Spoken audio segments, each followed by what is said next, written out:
들어가기 전에 잠깐 우리 수소 및 잠깐만 수소 및 시너지학회 수석 부회장이신 패널 시간 내에 지금 발표를 해야 될 게 잠깐 5분만 먼저 발표를 하고 자료를 정리해서 패널 토론에 들어가도록 하겠습니다. 예, 안녕하십니까. 수석 부회장 남성우입니다. 제가 패널 토론자로 지정이 됐는데 다른 패널 분들은 다 발표를 하고 참여를 하시는데 저만 발표를 안 해서 그 좀 뭐해서 제가 잠깐 발표를 드리려고 합니다. 첫 번째 슬라이드에 저 박상덕 박사님이 보이시는데요. 2019년 4월이었습니다. 지금부터 거의 2년, 거의 3년이 다 돼가네요.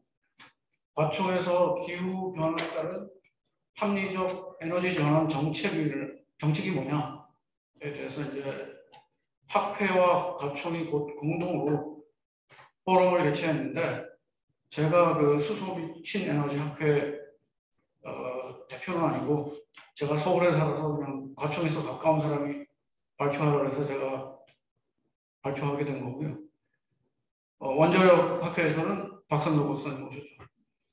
저는 그때 에너지 전환에서 수소는 에너지 캐리어다. 절대 에너지 원이 아니고 다른 에너지로 원으로부터 만들어야 되고 뭐 여러 가지 하여간 좋은 특성이 있지만 에너지 원이 아니라는 걸 강조했고요.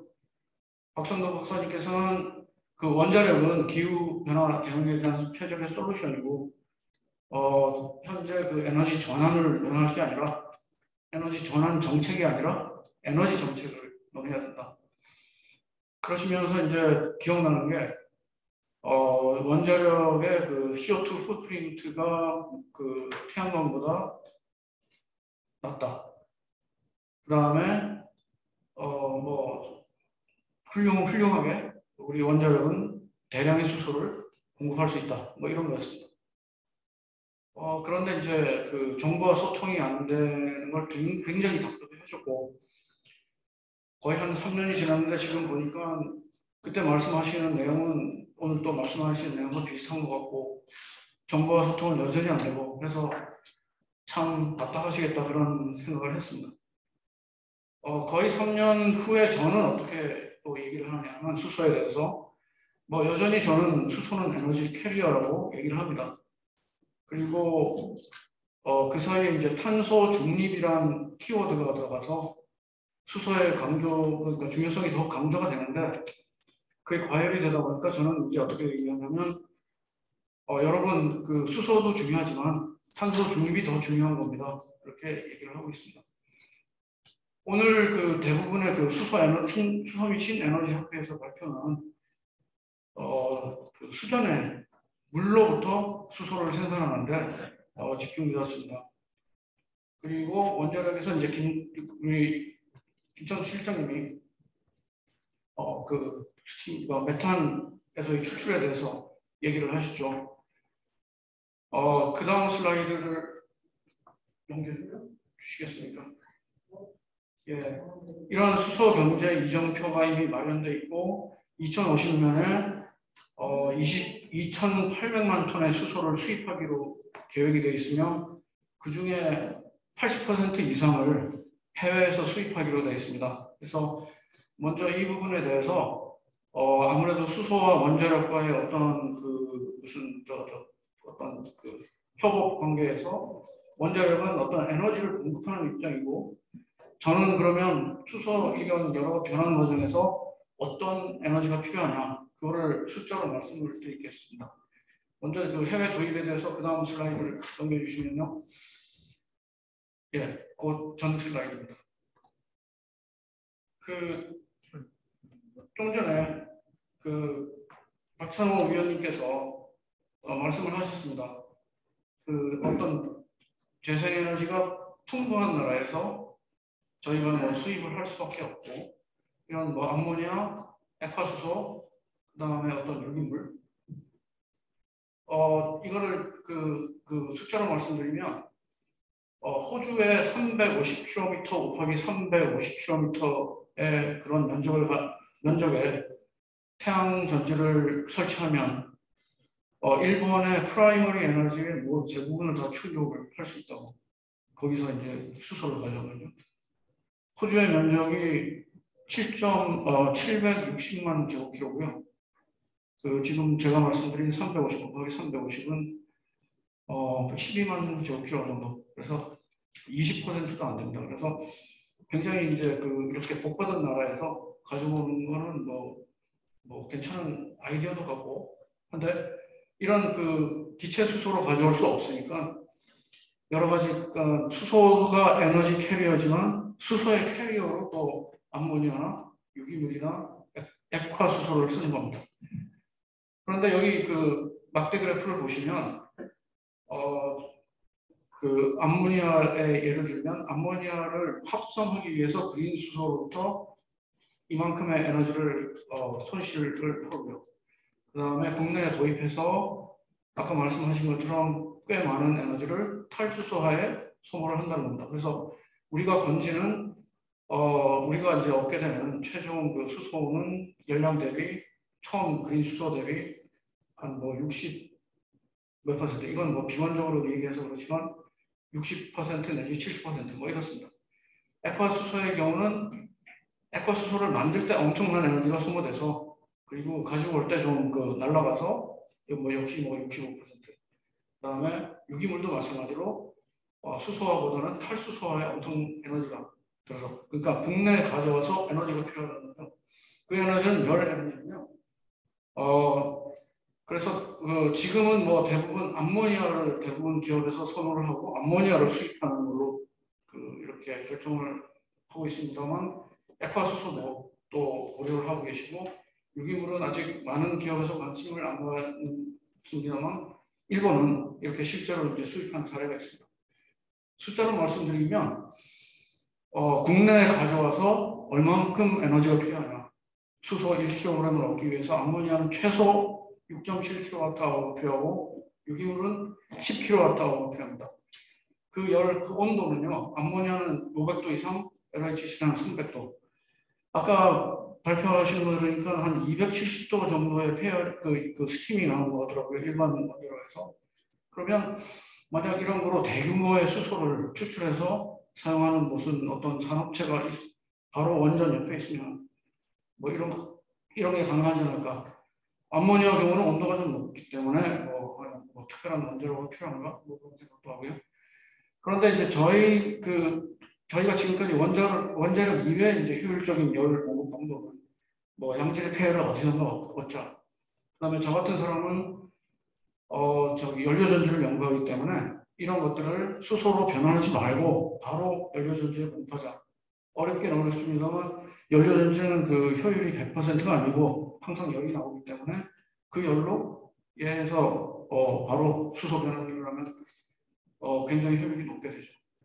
그런데 이제 원자력이 만약 정말 대량으로 두 번째에는 전기를 생산하면서 얘를 쓰는 거고요.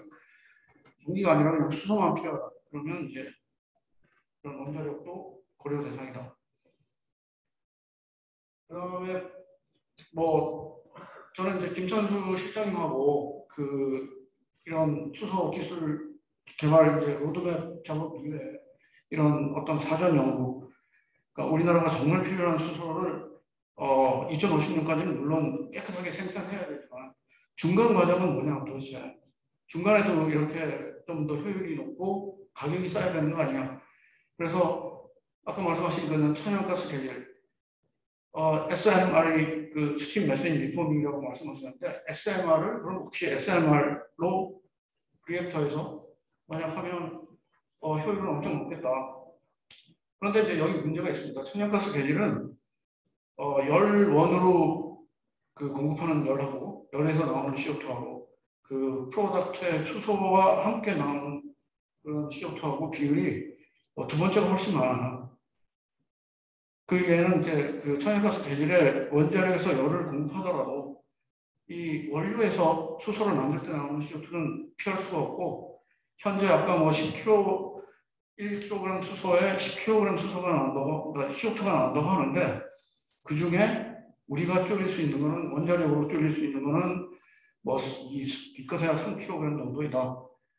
6kg 이상은 항상 나온다고. 그래서 그거는 CCS가 반드시 설치가 돼야 되는 거고요.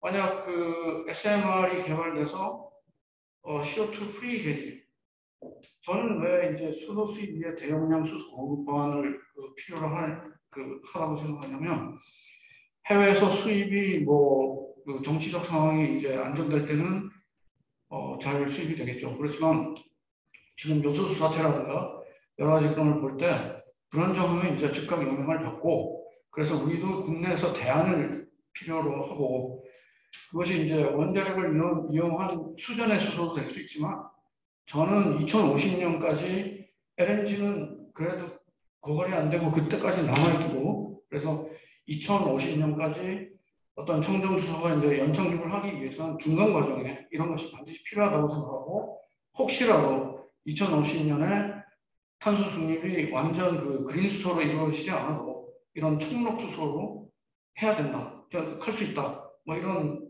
신념이 있습니다. 청록 수소라는 거는 그 LNG로부터 수소를 내되 카본과 수소를 이제 떨어뜨린 거죠. 이때 들어가는 에너지는 킬로그램 수소당 5.2kWh, 그냥 천연가스 대비보다 좀 낮고, 뭐 다른 것보다 낮습니다. 다만 온도는 1000도 이상을 필요로 합니다. 현재 이제 그 청록수소 제조에 굉장히 앞서 나가는 그 회사는, 미국 회사는 플라즈마를 쓰고 있어요. 플라즈마, 그러니까 전기 에너지를 쓰는 거죠. 그래서 전기 에너지가 이제 값싸게 만약 그 플라즈마를 이용해서 이런 게 되면 좋겠고, 그 이외에 이제 그 연료 또 분해하는 것도 연구를 좀 더 많이 해서 그런 원자력에서 나오는 열을 뭐 한 1000도 정도, 900도, 예, 그래서 아까 하이 템퍼러처 리액터나 또는 뭐 한 500도의 열이라도, 그 다음엔 전기를 사용하더라도 하여간 소스를 다양하게 할 필요가 있다, 이런 생각이 듭니다. 마지막으로 저는 그 원자력이나 저희 수소 쪽이나 엔지니어의 역할이, 저희가 그 2050년까지 이정표가 있는데 이 중에 2050년까지 계실 분이 얼마나 있을지 모르겠습니다. 대부분 뭐 평균 수명이 높아져서 대부분 계시겠지만, 저 같은 그 나이에 있는 분들은 뭐 손자 손녀가 이제 한 2050년에 30살 정도 이상이고, 그때 이제 세금을 막 내기 시작할 텐데, 그때까지 이제 얘네들한테 엄청나게 많은 어떤 부채가 있어서 그걸 물려주면 안 되겠다, 이런 생각을 하거든요. 그래서 저희가 이제 엔지니어로서 본연의 그 어떤 효율, 내구성, 뭐 경제성 행사 이런 걸 하는데, 그거 이외에 저희가 그 10년 이상 어떤 우리 기술들이 대규모 적용이 어렵다. 지금 모든 그 어떤 그 정부에서 발표하는 건 굉장히 장밋빛이고 모든 것이 다 되고, 그것도 어떤 전기 가격 인상 없이 된다는 뭐 이런 건데요.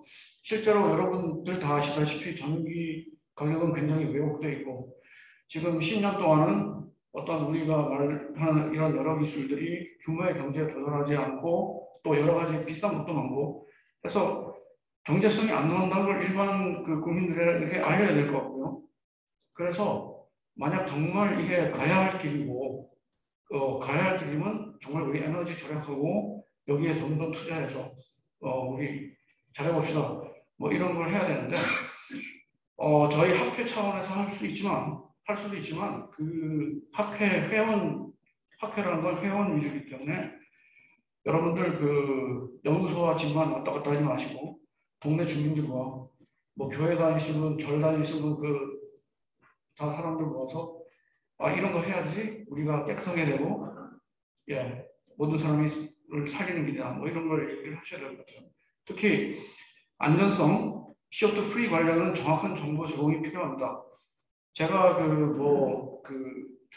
특이한 경험이 있어요. 저는 뭐 아파트 동대표도 했고요. 그 다음에 성당에서 뭐 청회장도 했고 뭐 이런 경험이 있습니다. 근데 수많은 사람들이 이제 제가 그 에너지 관련 연구를 하는 걸 아니까 물어봐요. 성당에서 그 태양광 설치할 때 50kW를 설치했는데 과연 그게 깨끗합니까? 전 주기적으로 폐기물의 발생은 없습니까? 그다음에 연료전지 발전이 전 주기적으로 깨끗합니까? 요새는 굉장히 똑똑해져서 전 주기적으로 다 물어봅니다. 그래서 원자력도 제가 그 박성도 박사님 발표에서 좀 그 솔라보다 덜하다 이런 거를 조금 더 저희끼리 잘 알고 그 주민들한테 알려야 될 것 같고요. 안전성 같은 경우는 예를 들어 뭐 SMR 같은 경우 굉장히 안전하다. 그리고 아까 교수님 말씀처럼 그 프로답도 재이용하고 안 나온다. 뭐 이런 걸 좀 알리고 저 수소 같은 경우는 제가 이제 굉장히 안전하다고 얘기를 해서 잘 먹히는 듯 했는데 강릉에서 폭발 사고 난 바람에 저 그냥 지금은 저를 별로 신뢰를 안 하게 됐는데 신뢰를 회복하기는 상당히 시간이 걸릴 것 같습니다. 그래서 뭐 다른 가스와 마찬가지로 폭발을 하나 잘 다루면 안 된다. 잘 다루면 좋다. SMR도 심지어는 동네에 설치할 수 있다. 뭐 이런 수준까지 조금 더 정확한 정보를 제공해야 되지 않을까. 그래서 연구소에서 또 학교에서 또 산업체에서 각자 역할을 잘 하시는 줄 알지만 이런 그 동네에서 동네 뭐저 주민도 있고 동장, 통장 뭐 이런 도 있고 또 국회의원도 있고요. 여러 다방면으로 엔지니어들 할 일이 많다. 고 생각합니다. 이상입니다. 자리 잠깐 정리하고 패널 토론에 바로 들어가도록 하겠습니다. 저는 사회를 진행을 이것으로 마치고요. 이어서 김용인 교수님께서 사회를 진행하도록 하겠습니다.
김용인 교수고요. 수소에 대해서는 경험은 많지는 않지만 제가 캐리에 약간 11년 전에 캐리를 떠났는데 이제 당시에 캐리에 있을 때 여러 가지 프로젝트를 했는데 그 중에 한 개가 원자력 수소였습니다. 그래서 아까 김찬희 교수님 IS 얘기하신 기억나고 하는데 제가 수소 얘기를 하다 보면 또 원자력하고 겹쳐가지고 그 프랑스의 유명한 공산 소설가 있죠. 해저 이말리 다들 읽어보셨죠? 옛날에는. 근데 그분의 그 해저 이말리의 속편 중에 The Mysterious Island라는 게 있어요. 그 혹시 읽어보신 분이 있나 모르겠는데 거기에 보면 이 사람이 어떻게 얘기를 하냐면 그 섬에서는 수소가 메이저 에너지원입니다. 그러니까 물을 전기분해해가지고 그게 그대로 나옵니다. 물을 전기분해해서 수소와 산소를 따로 쓰거나 혹은 같이 쓰거나 그리고 바닷물을 가지고 전기분해하기 때문에 무궁무진하게 중요한 거는 어떻게 전기분해하지? 근데 이 아재 상상력이 이제 거기에서 멈춰 있지만 오늘 저희는 이제 하나의 솔루션을 보는 것 같습니다. 어쨌든 전 세계적인 가장 큰 글로벌 화두인 클라이밋 체인지, 클라이밋 크라이시스에서 수소와 또 원자력의 역할이 많이 기대되는 상황이고 저희가 굉장히 타임리 아주 시적절하게 또 학회가 아주 의미 있는 논의를 오늘 시작을 한 것 같습니다. 그래서 일단 모든 분들이 발표를 하셨는데 우리 시간 관계상 후반부에 발표하신 분들한테 사실 질문이 있을 텐데 시간이 없어서 일단 우리 패널 토의로 옮겼고요. 일단 그 차례부터 시작을 하도록 하겠습니다. 우리 각자 발표하신 분들한테 플로어나 혹은 우리 온라인상에서 혹시 질문이나 혹은 요구사항 혹은 코멘트가 있으면 부탁드립니다. 일단 플로어부터 받겠습니다.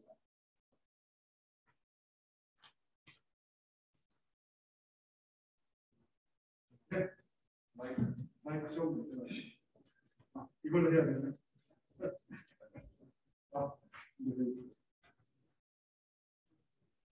말씀하실 때 본인 소개를 확실하게 해주십시오. 안녕하십니까. 저는 한국원자력연구원의 그 스마트 개발단장을 맡고 있는 이태우라고 합니다. 오늘 이렇게 좋은 발표들을 들을 수 있게 돼서 너무 기쁘고요. 특히 이제 저는 기쁜 게 이렇게 그 수소에 관심을 갖고 그다음에 같이 일을 할 수 있는 원자력계 이외의 여러분들과 접할 수 있었던 게 굉장히 좋은 게 있는 것 같습니다. 근데 이제 제가 이제 뭐 이런 일을 하다 보면 이제 항상 걸리는 게 오늘도 그 경제성 얘기가 굉장히 많이 나온 것 같아요. 특히 그 아까 제가 보고 저기 한 게 아마 그 박찬호 서울대 연구위원님 발표에서 그 얘기가 나왔던 것 같은데 뭐 손익분기점 해가지고 제가 정확히 기억하는지는 모르겠는데 아마 뭐 거의 1달러 킬로그램당 뭐 이렇게 막 얘기하잖아요. 보통 1달러, 2달러 이렇게 되는데 그리고 이제 강의를 쭉 듣다 보니까 그 중에 카펙스, 그러니까 예를 들면 전기 요금이 차지하는 비율이 수송 단가가 75%다. 자, 그럼 현실적으로 가만히 생각을 해보면 이게 원자력을 가지고 그거를 만족시키기는 거의 불가능할 것 같거든요. 제가 보기에. 왜 그러냐면 킬로그램당 1달러잖아요. 1달러인데 제가 생각할 때는 이미 전력 생산 단가가 원자력이 뭐 킬로와트당 뭐 3센트 뭐 30 뭐 이렇게 이미 그 자체가 초과를 하고 있는 상황에서 그러면 저런 목표가 어떤 걸 갖고 타겟을 세워줬으면 그럼 과연 재생에너지는 그 타겟을 만족할 수 있는 건가 향후에. 그래서 이제 그런 것들이 손익분기점이 정말 그거라면 아 저거를 진짜 만족시킬 수 있는 전기 공급 수단이 도대체 뭐냐 이런 게 좀 알고 싶어요. 네. 제가 예, 그러니까 그 INL이 그 DOE에서 얘기하는 이제 그 하이드로젠 에너지 샵 이니셔티브에서 1달러를 이제 타겟팅을 하고 그 2030년에 자기는 할 수 있다라고 하는 그 근거를 보면은 이게 지금 이제 원자력 수소를 먼저 말씀드릴게요. 이제 그 근거를 보면은 지금 이미 미국에서는 대부분의 원전이 계속 운전에 들어가 있어요. 그래서 이제 우선 그 발전 단가가 우리나라의 60원보다 싼 뭐 40원 정도 수준으로 그렇게 이해하고 있고요. 그래서 그것도 또 뭐 40년, 20년 더 연장 운전할 경우는 좀 더 떨어질 거다라는 발전 단가가 좀 더 떨어질 거다 하는 거고요. 그래서 지금 이게 이제 그 2030년에서 이게 이제 그 발전 단가 떨어지는 거, 그 다음에 캐벡스 말고 이제 그 캐벡스가 떨어지는 비율, 그거를 고려를 하고 또 지금 SOEC가 이제 문제가 되고 있는 뭐 내구성 문제라든가, 그다음에 이제 효율도 좀 더 뭐 더 향상을 제가 말씀드리는 이제 효율 부분이라는 거는 이거 이제 그 SOEC에서 나오는 이제 하이드로젠의 나오는 거기서 나오는 게 이제 가스의 온도가 750도인데 그걸 열을 회수를 어떻게 잘하느냐 하는 거에 따라서 열 회수에 따라서 이제 더 그 효율이 시스템 그 효율이 더 증가할 수 있다.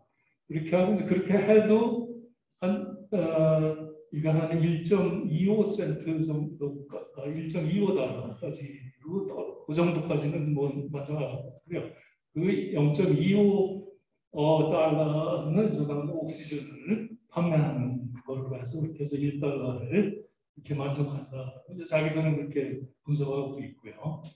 그 다음에 이제 재생에너지 부분은 뭐 지금 저 재생에너지의 그 가격이 계속 떨어지기 때문에 그 지금 전기 가격이 아까 그 UAE 같은 경우는 이미 15억 원 정도 최저는 뭐 이게 뭐 어떤 뭐 특별한 뭐 다른 구조 같은 게 있는지는 모르지만 15억 원 정도 킬로와트아워는 15억 원 정도 이 정도면은 뭐 1불 수준으로 접근할 수도 있지 않느냐.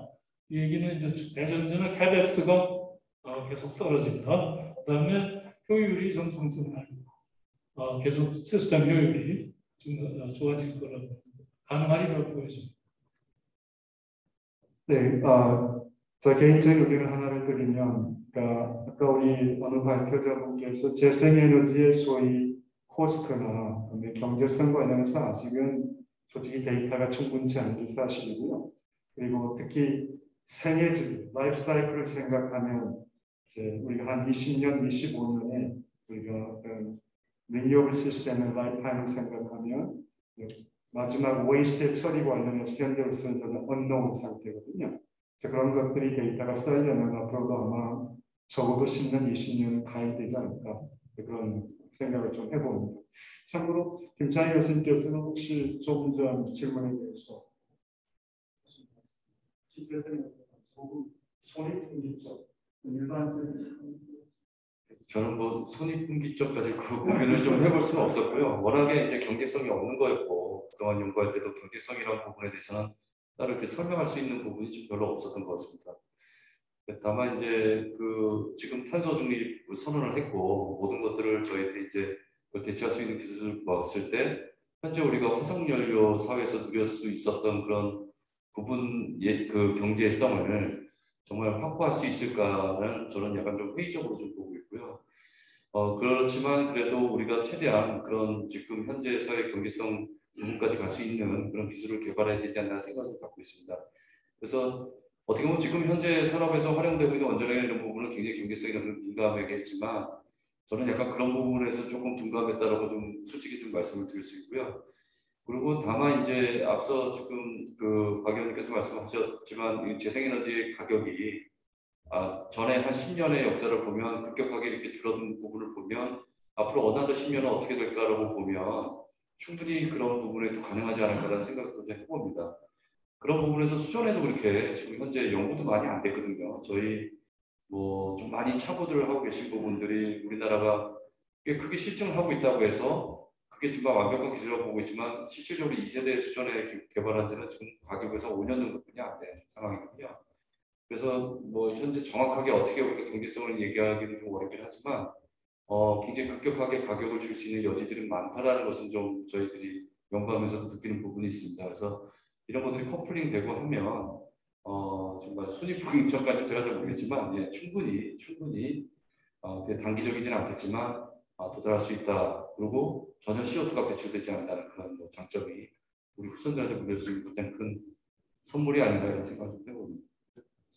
네, 말씀하시죠. 그린수소 가격은 두 가지 요소로 결정이 될 것 같습니다. 하나는 잉여전력이라는 개념, 잉여전력이라는 말은 전력계통에서는 좀 안 쓰는 표현이라고 하는데 어쨌든 재생에너지를 운전을 할 때 수요 공급이 불균일하기 때문에 일치하지 않기 때문에 그 나머지 수요보다 공급이 많아졌을 때 그 남은 전기를 갖다가 저장해서 그 남은 전기를 수소로 이용할 때 그럼 과연 그 남은 전력에 대한 그 전력 가격 얘를 어떻게 고려할 거냐 이거에 의해서 경제성이 굉장히 결정이 될 거고요. 지금 많이 이렇게 가정들 하시는 거는 뭐냐면 온전히 재생에너지를 온전히 수정에 물렸을 때의 경제성에 대해서 이렇게 지금 말씀들을 하고 계셔가지고 그 속성보다는 그거는 먼 미래의 속성이고 지금 속성은 재생에너지가 많이 도입됐을 때 그 전력 불균형에서 발생하는 그 부분을 수전으로 돌렸을 때에 나오는 수소 요 가격은 나름대로 상당히 경쟁력이 있다고 보고요.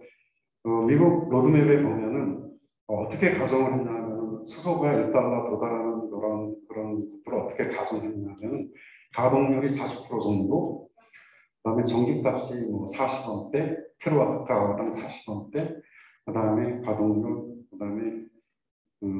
그다음에 이제 그 캐피탈 코스트가 킬로와트당 뭐 100달러 수준. 이거 이렇게 되면 100달러 수준이면 거의 불가능한 수준일 것 같은데 이게 6달러 정도로 보고 있고요. 그다음에 지금 어쨌든 전 세계로 그러니까 2030년까지 몰고 가고 있는 전 세계적인 그 스마트 트렌드 하나는 킬로와트당 400달러 금방대로 몰고 가고 있습니다. 그러면 400달러라는 게 지금 현재 가격으로 치면 한 5분의 1 수준, 굉장히 좀 버거운 수치긴 한데 그렇게 됐을 때가 한 4달러 정도 수준. 약간 그러니까 시나리오들이 많은데 어쨌든 지금 말씀드리고자 하는 포인트는 뭐냐면은 적절한 표현을 모르겠는데 아까 말씀드렸듯이 잉여 전력 부분에 대한 수소를 이용하는 모델이 하나 있고 또 하나는 오로지 오로지 그 재생에너지를 가지고 하는 모델이 있는데 아까 말씀하셨듯이 아랍에미레이트 같은 경우는 정말로 15원 정도 하거든요. 제가 그 원자력팀하고 같이 중동 쪽에 그 가격 어떤 형태로 수소를 만들 건가 한번 검토를 같이 한 적이 있습니다. 그때 이제 아랍에미레이트에서는 그 태양광 수소를 만드는 게 훨씬 원자력 수소보다 유리한데 그럼 우리나라는 어떠냐? 우리나라는 태양광이 아무리 가격이 떨어져도 아마 그 가격 가는 건 불가능하고 저희가 예측하는 거는 아마 재생에너지 그런 협회에서 보고서 낸 게 한 2030년, 35년까지 한 75원 이 근방에 있는 것 같습니다. 그러면 뭐 그런 가정이라면 원자력 수소가 이렇게 적용될 수 있는 여분들이 좀 많이 있지 않을까 그렇게 생각합니다. 이상입니다. 네, 대표님 감사합니다. 혹시 다른 질문? 네.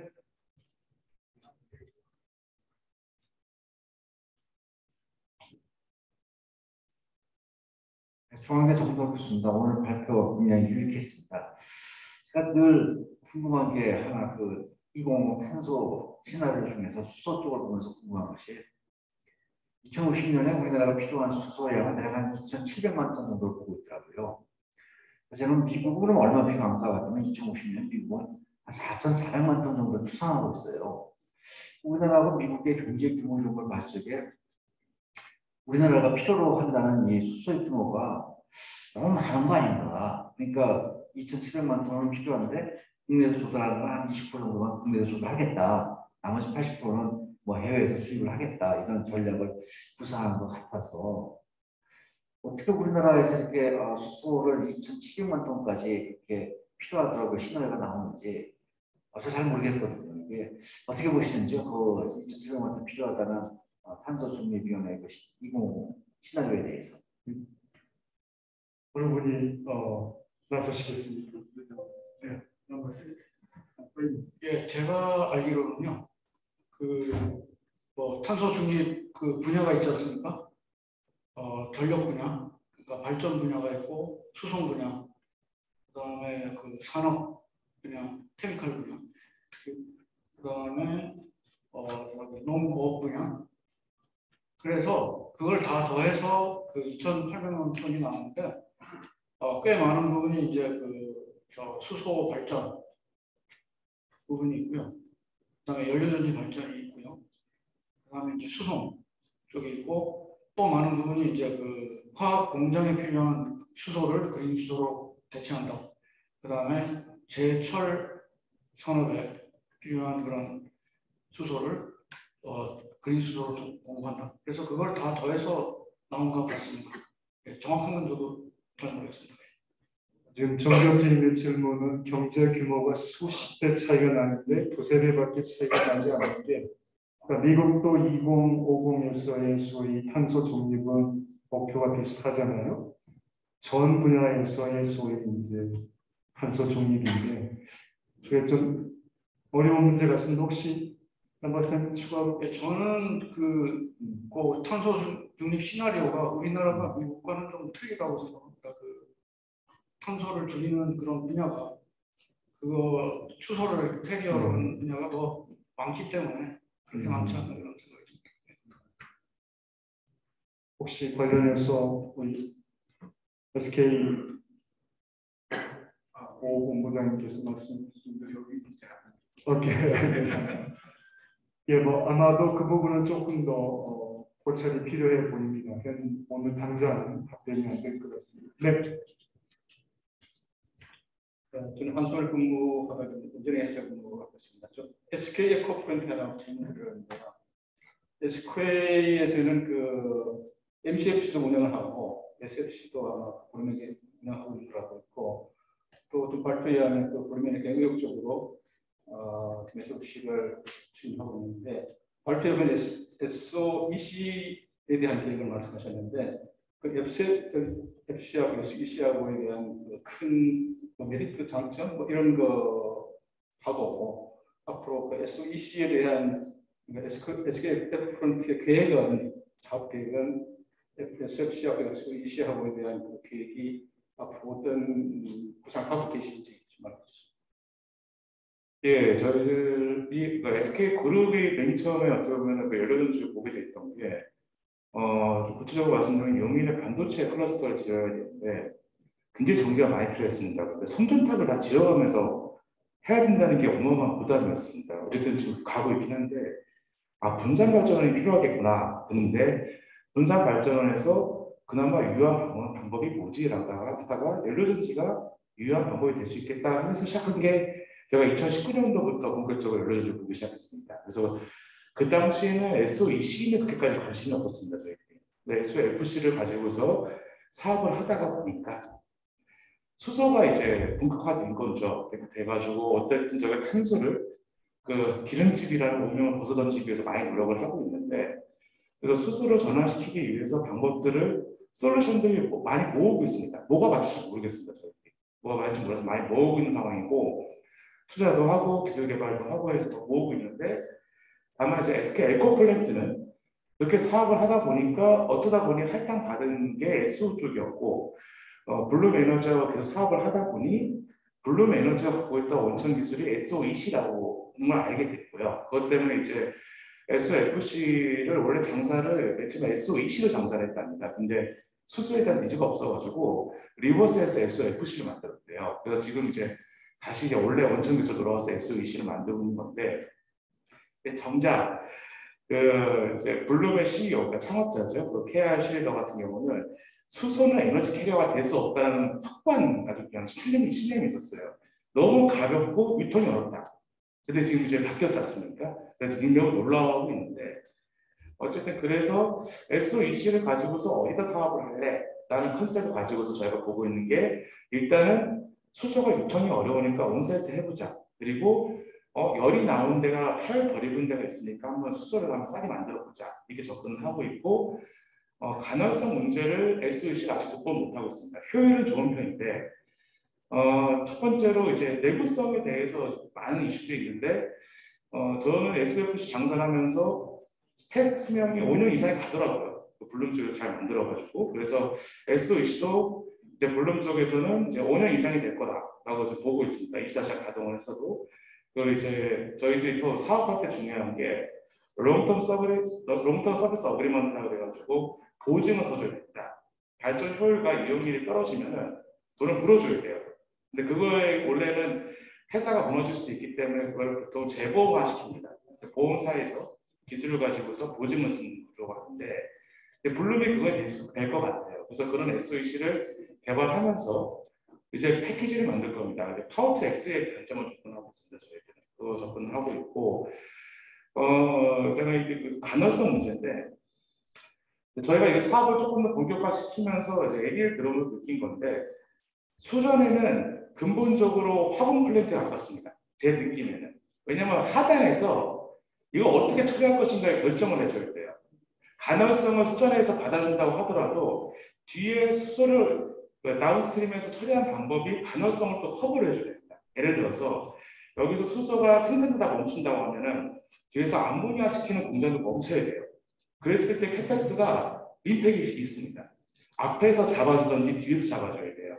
그런 문제들이 있어가지고 저희들이 고민을 많이 하고 있는데 어쨌든 그런 걸 통해서 솔루션 패키지를 만들겠다라고 지금 저희는 생각하고 있습니다. 결론적으로 전기도 필요하고 화공도 필요하고 기계도 필요합니다. 제가 볼 때 소재도 필요하고 그래서 이걸 다 엮어서 하는 저희 종합 건설업으로서 기본적인 솔루션 패키지를 만들고 있는 중이고요. 네, 이제 마지막으로는 이게 될런지 모르겠지만 SOEC의 장점이 CO2를 쪼갤 수가 있습니다. 그래서 CO5를 만들어가지고 EPO를 만들 수가 있거든요. 그거를 저희들이 이제 다음 단계에서 준비를 하고 있는 게 있습니다. 그런 특징들을 활용을 해서 사업을 만들고 싶은 게 저희들의 목표입니다. 고맙습니다. 또 다른 질문이 있나요? 예. 혹시 온라인상에서 질문이 들어오고 있으면 알려주시면. 저는 한국기계연구원의 한국입니다. 만약에 2050년도에 2,800만 톤 수소를 우리가 써야 되는데 원자력을 그때까지 최대한 활용을 하면 몇 %까지 원자력을 이용해 수소를 만들 수 있을까요? 조금 더 구체적으로 우리 김찬조 박사님이 아마 다른 답변을 하면 좋겠는데 조금 더 구체적으로 질문을 해주시겠습니까? 제 질문은 2050년에 이제 2,800만 톤의 수소가 필요하잖아요. 그 중에서 원자력을 이용해서 수소를 생산한다면 최대한 몇 %까지 원자력으로 수소를 생산할 수 있겠다. 네, 사실 그걸 제가 정확히 말씀드릴 수는 없고요. 그냥 2050년도에 원전이 몇 기가 지어질지에 대해서 사실 아무도 알 수 없으니까요. 일단 제가 말씀드릴 수 있는 거는 현재 기술로 했을 때요. 그 2030년도 수소기술 개발 로드맵에 나와 있는 50kWh의 저온 수전에 됐을 경우, 그리고 경수로의 이용률 80%가 할 경우, 저희가 원자로 가지고 있는 APR 1,400에서 거의 19만 톤의 수소를 만들 수 있고요. 100% 원자력의 전기를 전부 다 수전의 공정에 투입을 할게요. 그런 소리가 어떤 기간이 1년에. 1년. 1년에. 그리고 이제 고온 수전회를 하게 되면은 24만 톤이 되고요. 그리고 고온 가스로 고온 스팀 만들어서 전기를 최적화하면은 27만 톤까지 만들 수 있습니다. 근데 이제 하나는 별게 아니고요. 지금 예를 들어서 포스코 같은 경우는 1년에 300, 거의 400만 톤 가까이 수소가 필요할 텐데 아마 그걸 하려면은 결국 포스코 옆에다가 스팀을 만들 수 있는 무언가를 만들어서 거기서 고온 수전을 해서 바로 써야지 문제성이 나오지 않을까요? 제가 이제 이 질문을 드리는 이유는 아까 김재현 박사님께서 좀 질문을 하려고요. 수소의 정의를 이렇게 쭉 보면 우리나라 같이 삼면이 바다로 돼 있고 그러면 이 산유국처럼 중동에서 석유가 났을 때 이제는 에너지가 형평성을 갖춘다. 물만 있으면 전기 이용해서 얼마든지 수소를 만들 수 있다. 이게 이제 수소 에너지의 정의라고 쭉 이렇게 봐왔는데 2050년도가 딱 되는데 우리나라는 82%를 해외에서 수입한다. 그럼 지금 우리가 석유를 수입하든지 LNG를 수입하는 거랑 뭐가 틀리냐. 그러니까 82%라는 건 제가 그래서 제 생각에는 원자력 같은 거나 다른 어떤 방법을 이용해서 우리가 그래서 한 50% 정도는 국내에서 생산을 해줘야지 이게 수소 경제를 대응하는 그것이 가능하지 82%를 수입을 한다. 그 부분이 저는 상당히 좀 의아하기도 하고 그래서 제 질문을 드립니다. 네, 아마 82%에서 20%에서 원자력 수소는 아직은 없는 걸로 제가 알고 있습니다. 그러니까 중요한 지적이시고 아마 비슷한 또 의견을 남 박사님께서 이미 언급을 하신 것 같습니다. 어쨌든 2050의 탄소 중립은 우리가 피해갈 수 없는 모든 국가가 다 같이 타겟팅하고 있고 한국도 선진국의 일원으로서 가야 될 길이라고 보고요. 단 지금 현 시점에서 우리가 가지고 있는 파리스가 100% 불변의 파리스는 아니다.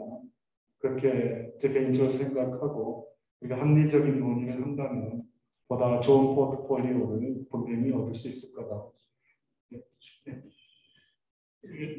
안 박사님 질문에 대해서 보충 답변 드리겠습니다. 예. 그러니까 지금 이제 그러니까 우리 2050년에 지금 뭐 전력 수급, 탄소 중립 계획 나와 있는데 원자력의 계속 운전을 고려하지 않고 있어요. 그래서 2050년까지 우리가 만약에 그 계속 운전을 한다고 그러면 40년에서 뭐 20년이라든가 40년을 더 운전을 한다면은 15기가 어베일러블해집니다. 그럴 경우에는 약 한 280만 톤, 평균 한 기당 20만 톤씩 연간 생산한다고 했더니 280만 톤 정도를 해서 한 10% 정도는 그것이 이제 거기 목표가 그렇게 돼 있더라고요. 또. 지금 화석연료 기반 우리가 에너지 해외 의존하는 게 95%라고 얘기를 하고 있더라고요. 근데 지금 우리가 그 수소로 봤을 때는 전체 100%다 에너지 수소로 갈 건 아니지만 지금 우리가 그 제가 비율 정확히 해서 못하겠습니다. 한 80% 정도는 될 것 같아요. 그러니까 지금 우리가 95% 전체에 의존하고 있던 걸 0%로 줄이는 건 힘들 것 같아요. 어떤 에너지원이더라도. 그래서 그 부분이 줄어들 수 있다는 것도 굉장히 큰 우리한테 메리트라고 보시면 되고요.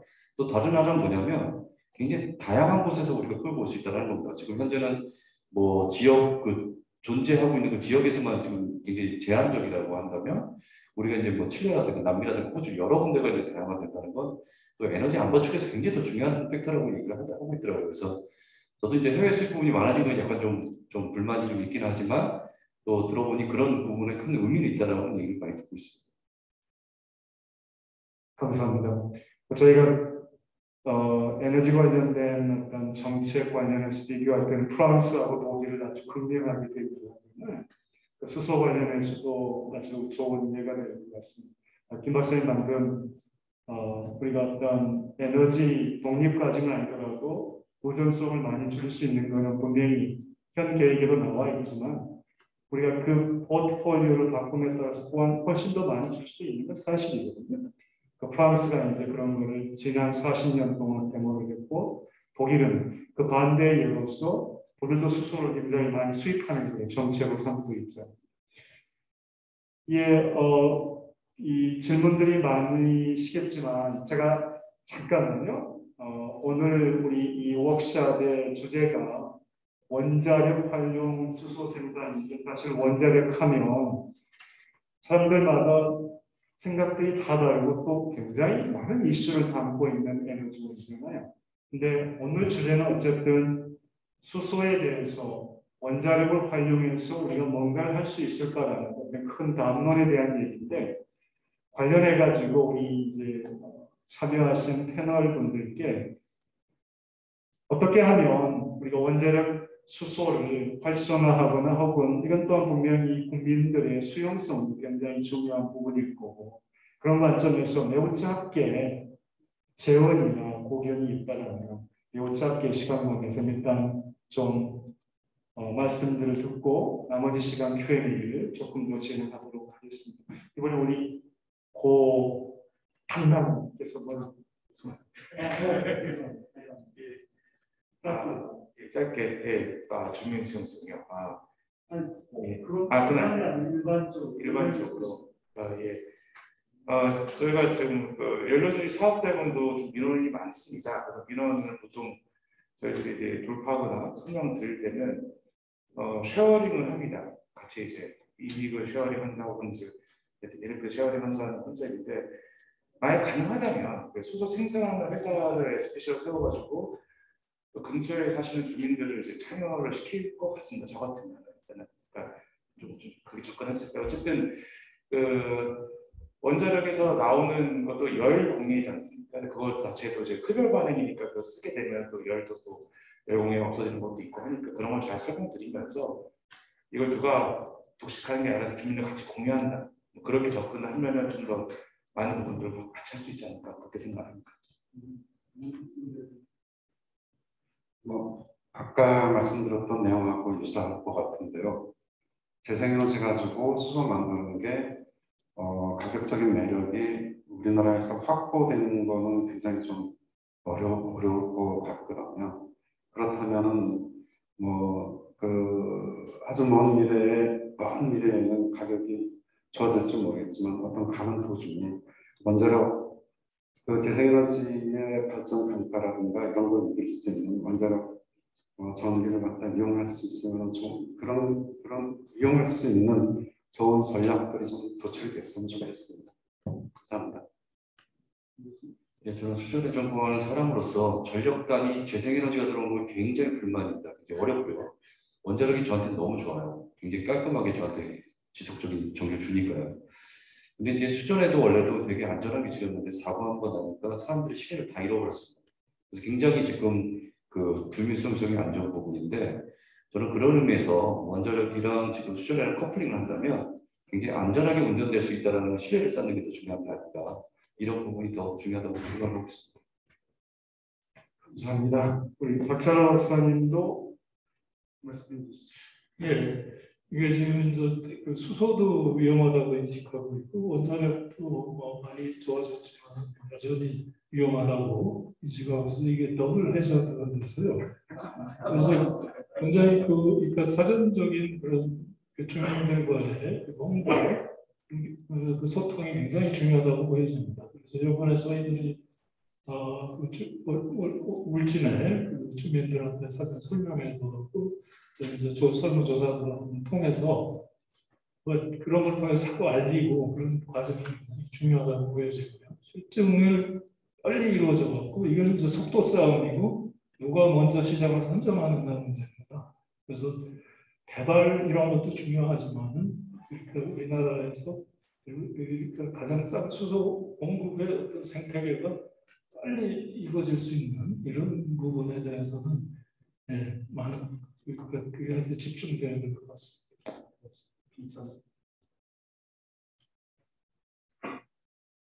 수소가 어려운 것 같습니다. 저도 이제 같이 2006년 박사를 졸업하고 나서 수소를 했는데 아무것도 생각이 그렇게까지 수소를 해야 돼. 생각이 들어서 그래도 해야 돼요. 그래서 수소를 하게 되거든요. 팀장님께서 말씀하셨지만 일단 지금 할 수 있는 것부터 해서 원자력과 제일 바로 할 수 있는 게 원자로와 우리 저온 시점에 수소를 만드는 거는 지금이라도 바로 보일 수 있을 거라고 생각을 하죠. 그리고 일단 그게 돼야 그 다음에 이제 원자력이 고온 시점에 그치면은 더 효율적이고 고온가스나 MS가스나 온도가 높으면 섬유 원자로가 들어오면 효율이 더 좋아집니다라고 얘기할 수 있을 것 같습니다. 그리고 이제 어차피 앞으로 산업에서 수소가 더 수입해야 돼요. 수소만큼 수소도 저장 운송이 힘든 게 아닌데 그리고 생산지 근처에서 수소 관련 산업들이 많이 이루어질 거고요. 그런 것들을 그 생산지 주변에 수소를 더 싸게 쓸 일반 예를 들어서 서울에서 수소 잘못해서 수소 충전할 때 울진에 와서 언제 수소가 생기다 울진 주민이 수소 잘못해서 수소 충전을 하는데 똑같은 가격으로 수소 충전이 아니라 훨씬 더 그런 식으로 그런 리스트를 같이 그리면서 안전하다는 걸 보여요. 주민들이 그것은 저는 아까 끝에서 다 말씀드려서 알겠습니다. 우리 프로의 질문이 하나 더 있습니다. 연구원 김경철입니다. 수소학회 기획부회장도 맡고 있고요. 제가 오늘 감동적인 것은 초유의 원자력학회와 수소학회의 만남이 이루어졌고 현지 수소학회 회장님 차기 차차기 여기 전인현 회장님도 계시고 자리를 그 끝까지 해주시고 근데 원자력학회 회장님께서 축사까지 해주시고 지금까지 발표와 토론에 참여해 주신 게 정말 감동이 깊습니다. 아까 질문이 제가 그건 거였습니다. 대중의 국민의 제가 수소학회에다가 항상 말씀드리는데 우리 수소학회에서도 원자력이 갖고 있는 대중의에 대한 것을 반드시 고려해야 된다. 그런 면에서 양학회에 협력할 부분이 있지 않겠느냐. 또한 엔지니어로서 미래 세대한테 물려줄 구체가 아닌 희망을 주려면 82%를 줄일 수 있는 그래서 우리가 두 학회가 갈 수 있는 사명과 소명이 아니겠는가.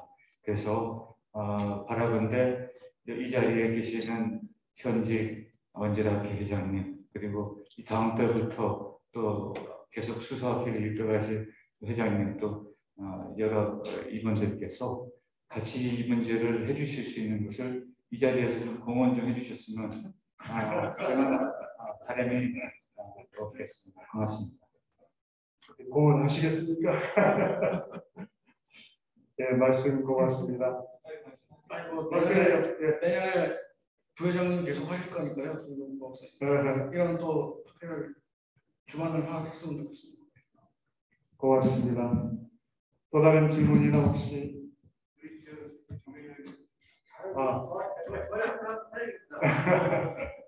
이게 뭐 어떤 산업 섹터가 잘 됐으면 그런 전혀 아니고요. 정말 저는 이런 하면서 보면은 이게 정말 국가와 미래 후손 세대를 위해서 하는 것을 생각해요. 그런 생각 없이 딱 못합니다. 그래서 그런 관점에서 같이 이걸 도모해서 하자는 것이지 원자력 산업이니까 어려워서 부족하고 전혀 그런 거 없습니다.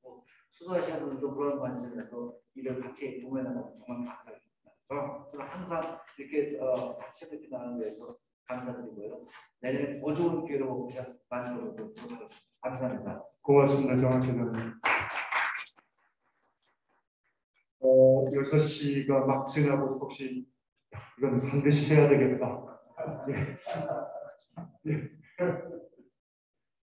네, SK 에코플랜트입니다. 저희가 이거를 이제 이 사업을 하면서 본격적으로 이제 이런 자리에 참석하면서 이게 여러 선배님들이 미리 하고 계셨는데 저희가 너무 늦게 들어와서 신천자로서 인사 제대로 못 드리고 저희가 절대 외국 기술을 가지고 와서 그것만 갖고 할 생각이 전혀 없습니다. 기술 협력을 제대로 이끌어낼 거고 한국의 이제 우산 연구자들을 위해서 자리를 만들 거고 그런 활동을 당연히 해서 저희가 기술 매자를 확보를 할 겁니다. 그걸 하기 위해서 지금 작업을 하고 있고 좀 더 적극적으로 이런 자리에 와서 말씀드리고 이제 절대 SK가 이제 외국 기술 갖고 와서 쉽게 장사하겠다 이런 마음은 아니라는 것을 좀 강조드리면서도 많이 찾아뵙도록 하겠습니다. 이제 앞으로 잘 부탁드리겠습니다.